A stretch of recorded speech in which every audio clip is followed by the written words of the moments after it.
Here I'm starting a session with Delta, one of my project horses / was a brood mare. She has raced in her life, but that's apart from the point right now.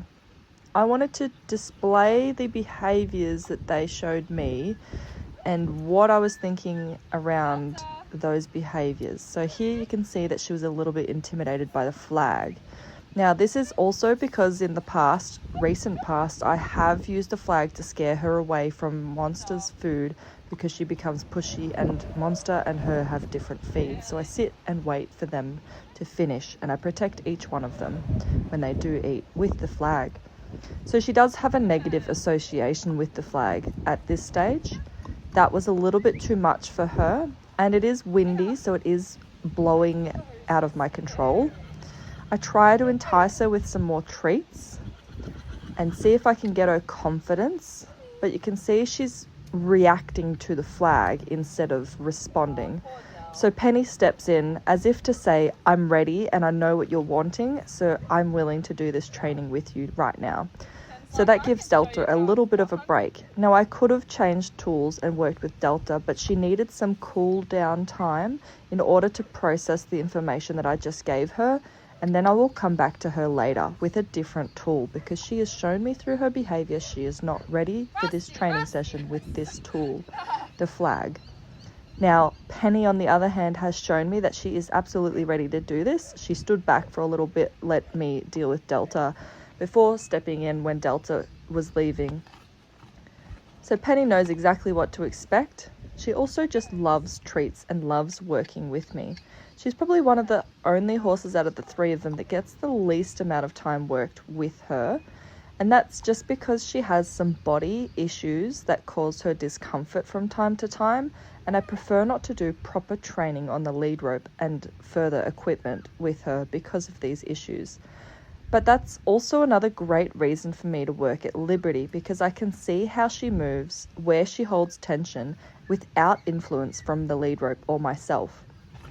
Now I'm just making sure she is desensitized to the flag, which she is, so she stands still, she knows what I'm expecting, she's still attention on me, and she's waiting patiently for a reward, because she knows that following something like this often comes a reward. Now here you'll see that my intentions for the use of this flag changes. Now that is also very flexible and fluent in the sort that I am raising the flag to ask her to move, and it is a different energy and thought and intention when I ask her this compared to when I am flagging it around and causing energy in the environment. Now she does get a little bit confused that she thinks that this is to move away when it was actually to change her shoulders and move to a different side, so change direction. She's really, really attentive horse to everything I'm asking her. So there I was just asking her to move her shoulders out and she listens. So the flag, and the reasons why I use a flag is because the attention is different to a whip or other tools. It gets their attention quicker. It gets them to move the particular point of their body away. It creates energy without having to wave it hard enough to get a whip to do the whooshing sound or any sort of sound to get them to move if they aren't going to move from just the whip cue. I just find that it gets a bigger and better response because the flag is on the end of the tool, on the end of the whip. I can point it to the area that I want them to move, and I can create a little bit more energy by waving that flag around. It also gives the horse a little bit of a better visual of where my attention is and what my intention is.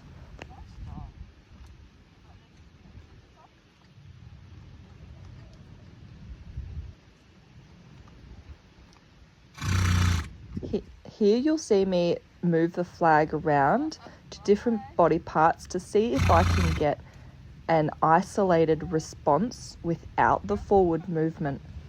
Now, I prefer to do this at Liberty once, as explained earlier, that they have no influence from me other than my body language. It's no lead rope. I see how their mind works. I see their exploration. I can see where they get stuck. So here I'm just helping Penny out by holding my hand on the opposite side of her neck and asking her hindquarters to step across. I am looking for the correct step across, so the back legs should cross, and there should be no forward movement with the front or no movement in the front at all. Now I do prefer, before I can move on, to be able to move the haunches over, so the hind end over with no forward movement, move the shoulders with no forward movement, and then when they move away, I will work on getting them to move towards, which is usually a flag up in the air, which you will see shortly in this video session. But I need them to move away first to understand that basic principle of the flag or whip first when it's down and when it's coming from the ground, before I can introduce it coming from the sky or above them.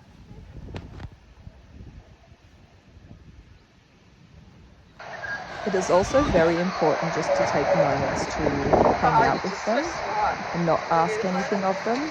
And it's important to treat them and give them a treat when they are relaxing and hanging out, because that also encourages the behaviour of just hanging out instead of having to do something all of the time, which can up anxiety in the horse.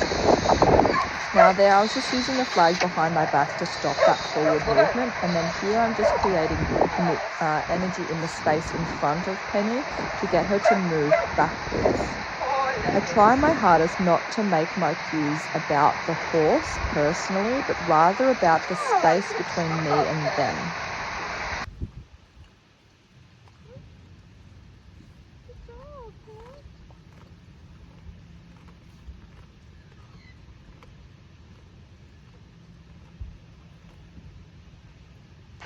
Here I'm just watching Delta from a distance with her current behaviours that I've presented today and trying to troubleshoot that. And I watched it enough to then come back to Penny and continue on with our session.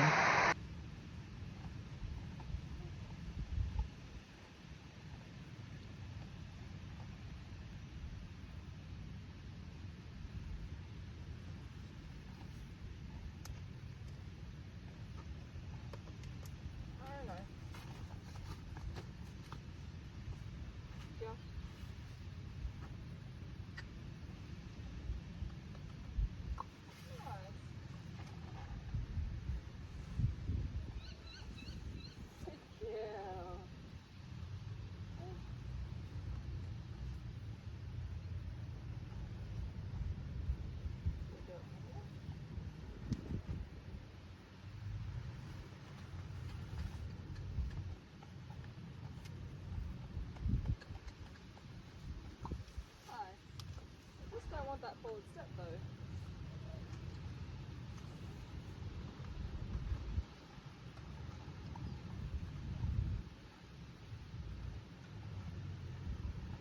Oh, good job.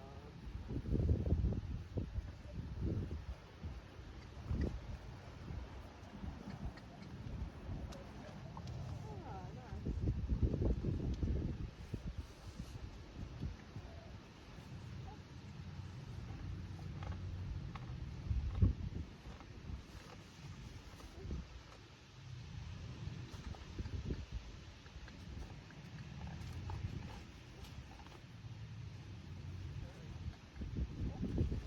So Penny has done a brilliant job in our little tiny session today. It's roughly about 10 minutes or so. And that's all that I need to do with my horses. Sometimes it's 2 minutes, sometimes it's 5 minutes, sometimes it's 10 minutes each, depending on the time, depending on my energy, and depending on what I've got on for the rest of the day. Sometimes, like many people, I face burnout, and it does make it harder to get out to the horses. But here you can see me partially give her lots and lots of treats. Now that's to indicate that the session is done and she did a wonderful, brilliant job. Now if I hadn't have given her handfuls and handfuls of high value reward treats, she might have looked at it like, where did I go? Why did I end the session so abruptly? And did I do something wrong? Which can be negative punishment, which is not ideal. Time for Deli's turn. I'm just going to change tools. Yeah. Now I've ended the session with Penny and I'm going to go in with Delta. So I'm just going to ask Penny out of the space. As you can see, Delta already knows that my attention's on her. I have changed the tool from a whip to what they call a carrot stick, which is almost like a whip, but it's very solid and there's no real flex in the body of the whip. And I ask her to come up, I give her a treat and she's ready to go. Now the flag beforehand was too much for her, which is why I chose to change tools. I use the flag in order to get horses to understand the need for space. So the flag creates amazing space between me and the horse. But as you can probably tell in this video, once you get to watch it, is that Delta is really good at giving me space and lots of it and staying connected. Whereas Penny and Monster are a little bit more sticky and they tend to get stuck on me and not give me a whole lot of space. They can be a bit more considered pushy horses. Whereas Delta can be a pushy horse on the lead, which is something we will work at eventually.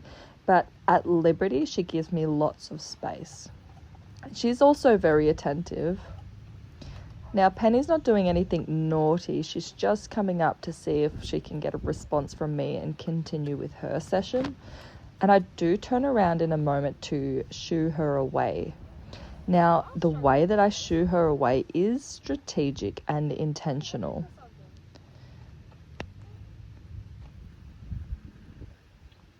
Just spending some time with Delta before I turn around. Now, I am pushing on her hamstrings, Penny's hamstrings, both of them. And I'm just pushing on her. She's not happy about it. She wants to kick, which is a natural instinctual reaction to pressure behind.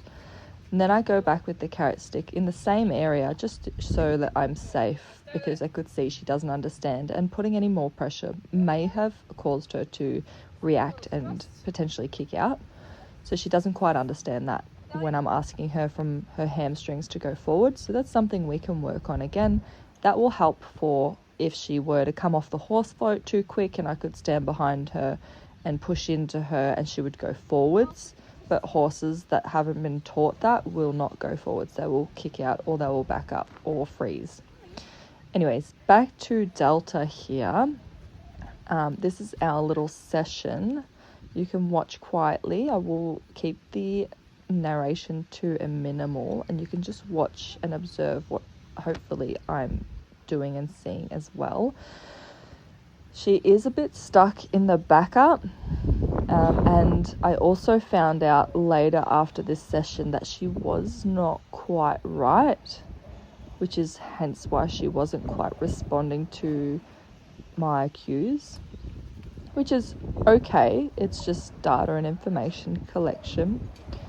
She's not feeling her best today. Now, I do have a video about this at the very end in my thoughts on troubleshooting and my process of elimination, and all of the data and information collection you would need to then come to a conclusion around what has caused this behaviour. And the behaviour I'm talking about is the head shaking that she shows. And I first noticed it in just in Penny's session just beforehand, but I didn't think too much of it until I had this session with Delta. And then at the end, you can see I start to clue on that she's taking treats out of my hand kind of slow and sloppy. She's not as sharp as she usually is, and she does usually suffer with a droopy lip, and she does have a hole in her head that has healed from probably an accident many years ago. It was well and truly before me. And so I think there's some correlation between her hole in her head, the droopy lip, and the slow processing that she has compared to the other horses I've had and have. I also think that was, like I thought in the moment, that was the reason why she was taking things, the treat out of my hand so slowly. I do figure out that later on it is her neck potentially that's causing her discomfort and head shaking.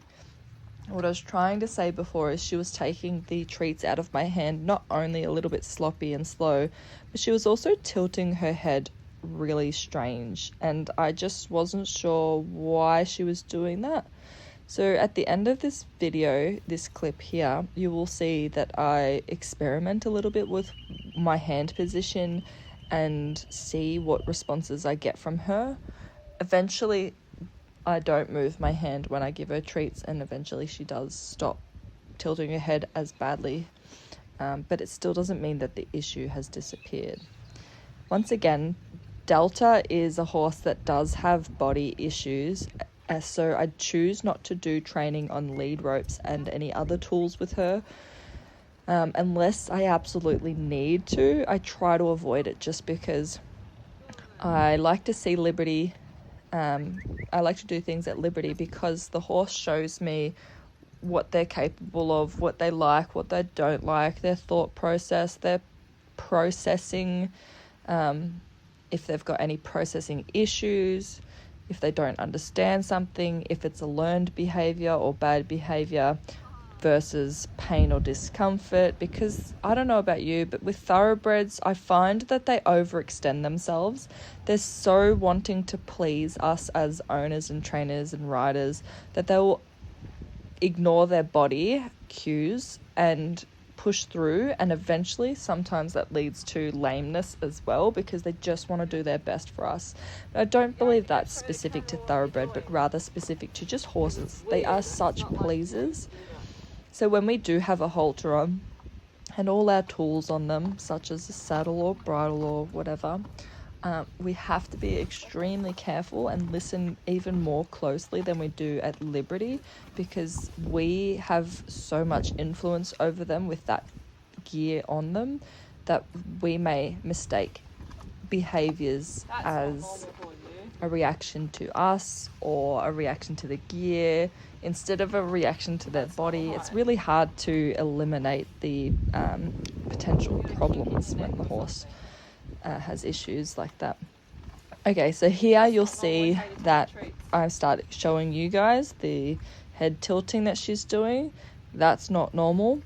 And I also recognize that it's not normal because I know her well enough to know that this is a break in her normal patterns of behaviors. That's why it's very important to know your horse very well to then know what is going on. So here I'm just experimenting to see if it's her teeth. I also am looking in her nostril to see if these like blots of stuff in there was blood, because it looked a bit suspicious, but it wasn't. It was just snotty dirt, which was gross, but anyway. And then I thought maybe she's doing that because of my hand position, so I do eventually hold my hand still to see if she will have a different reaction. I also think she's moving away from my hand on her neck as well. Perhaps it's in anticipation for some pain. Here I'm just palpating and checking to see if there's a reaction. And she's backing up because that's usually what happens when I put my hand on her face like that. That's usually what I want, is the backing up. So just release a little bit of pressure with my hand when I don't want her to back up, and I also put my other hand underneath her jaw. Now I am still palpating and checking, and I step away because she gave me a good response, and I'm observing her behaviours without my influence again. And so that's the end of our session. I called it. I didn't want to work on anything else. She's, happy enough that she doesn't require immediate vet treatment, but it is something I will be watching for the next week and seeing if it gets better, worse, or stays the same. And then that will also be something I take into consideration when seeking professional help to resolve this issue, if that ends up being the case.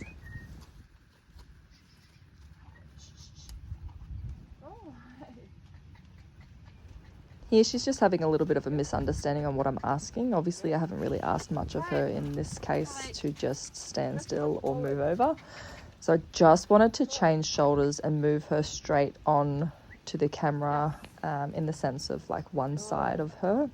so that I could show the camera both sides of her neck and her reaction, and then I feed her treats to show you how she's taking the treats, her position in how she's taking the treats. And this is pretty much, I'm only sharing this because I'm documenting this, so you can consider these videos as documentation of our sessions rather than a immediate education to my audience as such.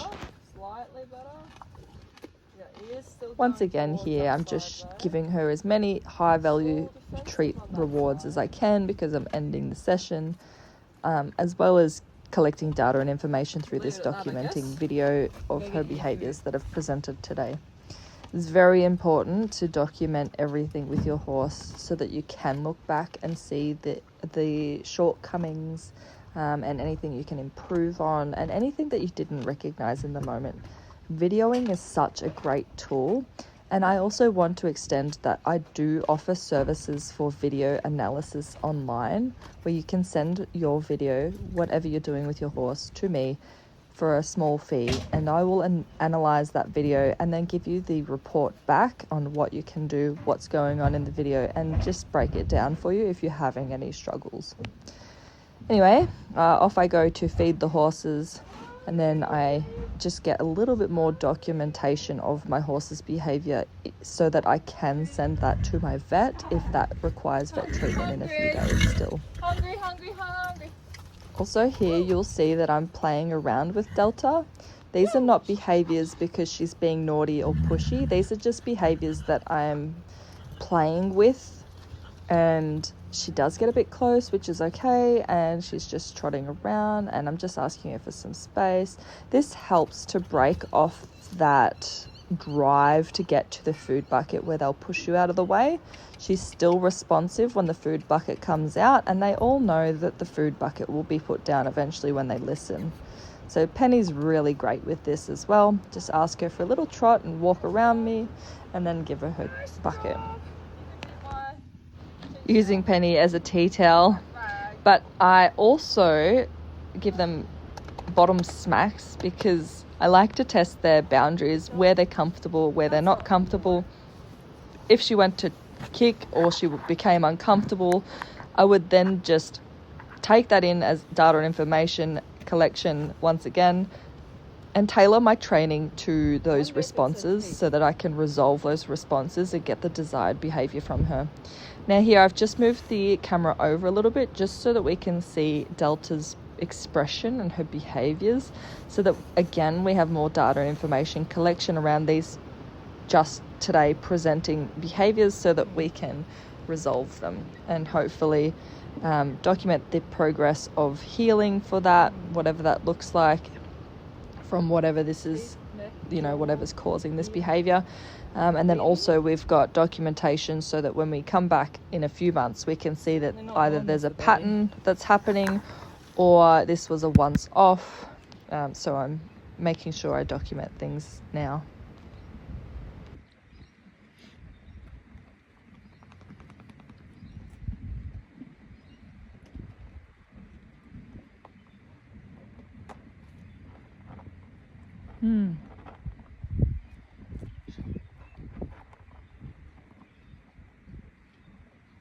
Oh, Wappy! What are you doing, Rusty? What are you doing?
And I'm just making sure I document her in different scenarios as well.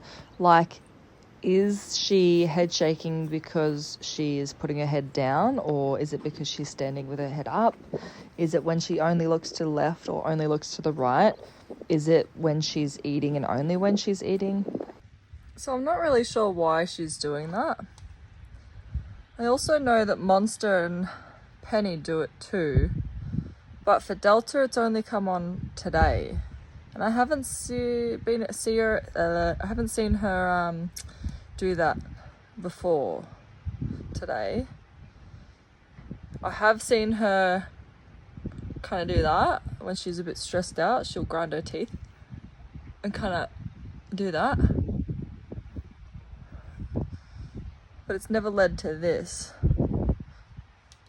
But that could indicate neck problems perhaps, or TMJ, or it could indicate teeth.